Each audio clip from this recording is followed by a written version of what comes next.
नमस्कार.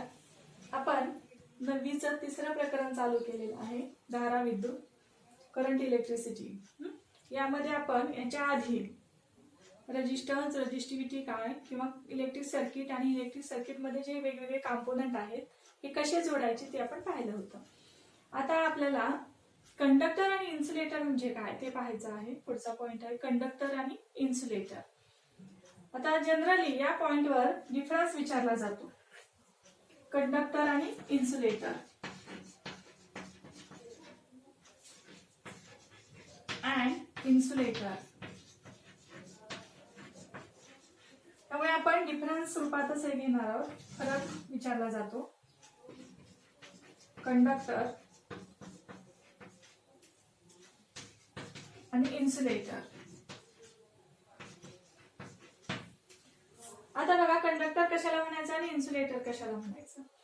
आपण रेजिस्टन्स म्हणजे काय पाहिलं होतं, ओहम्स लॉ मध्ये रेजिस्टन्स म्हणजे काय बघितलं होतं. रेजिस्टन्स म्हणजे विरोध किंवा रोध, इलेक्ट्रिक करंट फ्लो होण्याला होणारा विरोध, ज्याला आपण रेजिस्टन्स म्हणतो. Opposition to flow of current is a resistance. आता जेवढा जास्त विरोध होईल तेवढा करंट कमी फ्लो होईल, जेवढा जास्त रेजिस्टन्स असेल तेवढा करंट कमी फ्लो होईल. मग करंट कमी फ्लो झाला म्हणजे तो पदार्थ किंवा ते सबस्टन्स कंडक्टर असेल का? नाही. तो पदार्थ काय असेल? इन्सुलेटर असेल का? मग कंडक्टर नसेल, त्यातून करंटच फ्लो होत नसेल तर तो कंडक्टर आपण म्हणणार नाही. कंडक्टर हे काय म्हणता येईल आपल्याला? Substance which have a low resistance. ज्या पदार्थांचा रेजिस्टन्स कमी असतो. जेवढा रेजिस्टन्स कमी तेवढा करंट जास्त फ्लो होईल. विरोध जेवढा कमी होईल वहनाला तेवढा जास्त वहन होईल. म्हणजे कंडक्ट कधी जास्त होईल? जर विरोध कमी झाला, म्हणजे रेजिस्टन्स कमी असेल तर. लेस रेजिस्टन्स ज्यांचा आहे, पहिला डिफरन्स आहे, ह्याचा रेजिस्टन्स कसा असतो? लेस असतो. किंवा इफ रेजिस्टन्स इज लेस, कमी असेल तर त्याला कंडक्टर म्हणायचं. इन्सुलेटर ह्याच्या अपोजिट डिफरन्स लिहिता म्हणजे विरुद्ध असेल. If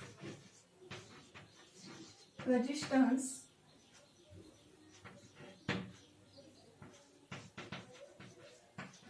is high. जेवढा जास्त रेजिस्टन्स तेवढा करंट कमी फ्लो होईल, म्हणजे ते काय असेल? बॅड कंडक्टर किंवा त्यालाच आपण इन्सुलेटर म्हणतो. हा झाला एक डिफरन्स. डिफरन्स हे 2 मार्काला विचारलं तर 2 पॉईंट कमीत कमी लिहावे लागतात, इकडे 2 आणि इकडे. आणि लिहिताना अपोजिट पॉइंट्स आले पाहिजे. सिमिलर पॉइंट असतील तर ते डिफरन्स मध्ये लिहित नाही किंवा त्याला मार्क मिळत नाही. आता दुसरा डिफरन्स, रेजिस्टन्स कमी आहे म्हणजे करंट काय करतो? चांगल्या पद्धतीने कॅरी करतो. हा सुद्धा आपला डिफरन्स एक लिहिता येईल. दिस सबस्टन्सेस कॅरीज करंट, किंवा ह्या सबस्टन्स मधून करंट कॅरी होतो म्हणून त्याला कंडक्टर म्हणतो. त्याच्यातून करंट कॅरी होत नाही. किंवा आपण असं म्हणू, करंट कंडक्ट इझिली. यामधून करंट जो आहे तो कसा कंडक्ट होतो? इझिली करंट होतो. करंट कंडक्ट किंवा फ्लोज म्हणू. कंडक्ट म्हणण्याऐवजी आपण काय म्हणू? फ्लोज. Current flows easily. इकडे येईल current cannot flow easily. Cannot flow easily. त्याच्यामधून करंट इझिली फ्लो होतो, त्याच्यात करंट इझिली फ्लो होत नाही, आणि याच्यामध्ये इझिली करंट फ्लो होतो. आता त्याच्यातले एक्झाम्पल आपल्याला विचारलेले आहेत कंडक्टर आणि इन्सुलेटरचे. एक्झाम्पलला सुद्धा मार्क असतात. तर हा समजा कुठलाही एक पॉईंट लिहून एक्झाम्पल लिहिले तरी सुद्धा त्याचे मार्क मिळतात 2. एक्झाम्पल, कंडक्टर कोणकोणते आहेत? गुड कंडक्टर जनरली आपण का कोणकोणते मानतो? Copper, silver, gold, aluminium etcetera. कुठले 2-3 एक्झाम्पल? Aluminium etcetera. आता इन्सुलेटर कोणकोणते आहेत? Bad conductor. Examples, rubber, glass, काच. त्याच्यानंतर वूड, etc. असे आपण 1-2 एक्झाम्पल याचे घेऊ शकतो. जनरली याच्यातला डिफरन्स हा विचारला जातो. आता त्याच्यानंतर आपल्याला काही न्यूमेरिकल एक्झाम्पल सोडवायचे आहेत. रेजिस्टन्स आणि रेजिस्टिव्हिटीवरचे काही एक्झाम्पल आहेत, ते एक्झाम्पल आपण सोडवू. बघा आता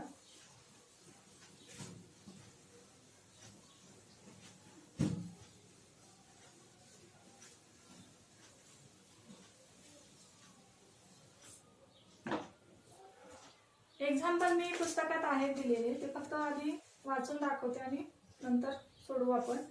लिहून तुम्ही पुस्तकात व्यवस्थित बघून वहीमध्ये व्यवस्थित लिहून ते एक्झाम्पल सोडवू शकता.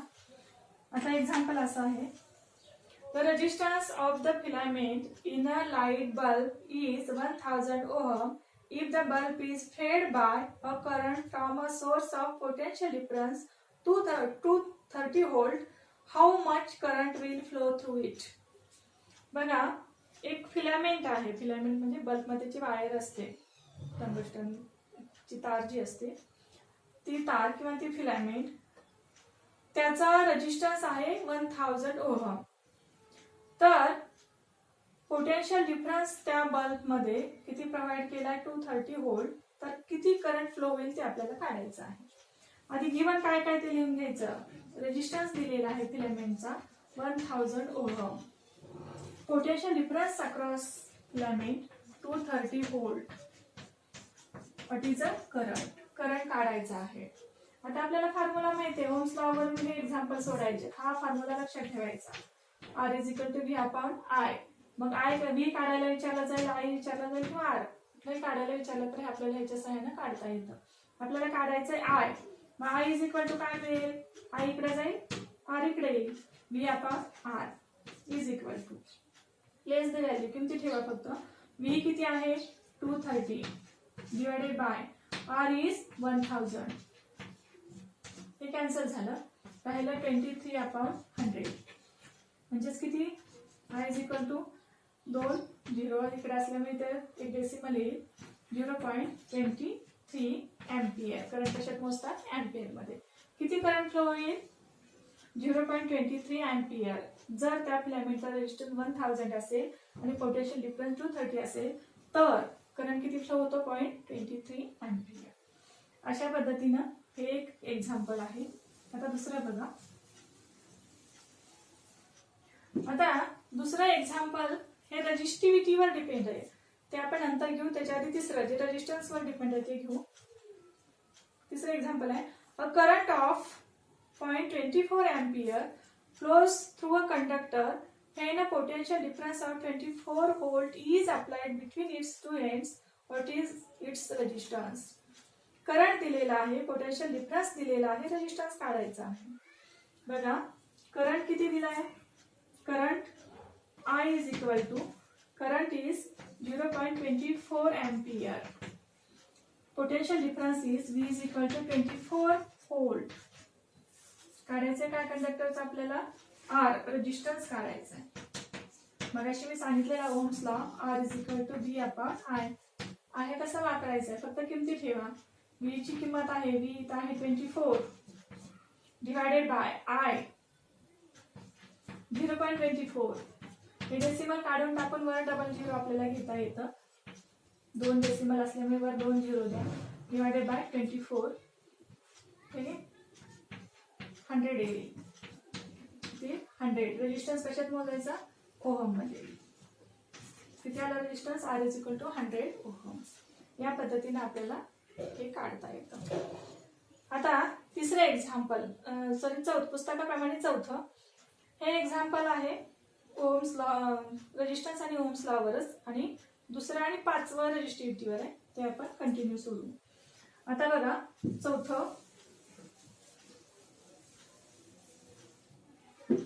चौथा एक्झाम्पल आहे, determine the current that will flow when a potential difference of 33 volt is applied between two ends of an appliance having a resistance of 110 ohm.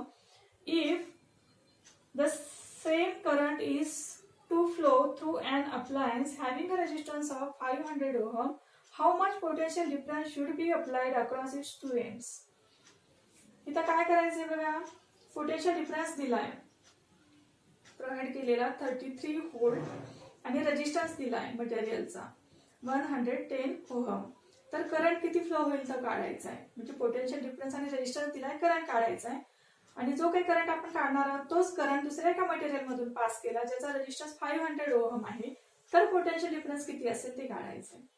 म्हणजे आता दोन केसमध्ये, दोन पार्ट मध्ये एक्झाम्पल सोडवायचे. आता इन फर्स्ट केस, पहिल्या केसमध्ये काय होतं बघ, काय काय दिलंय बघू. फर्स्ट केसमध्ये काय काय दिलेलं आहे. पहिल्या केसमध्ये तुम्हाला V दिले पोटेन्शियल डिफरन्स 33 व्होल्ट.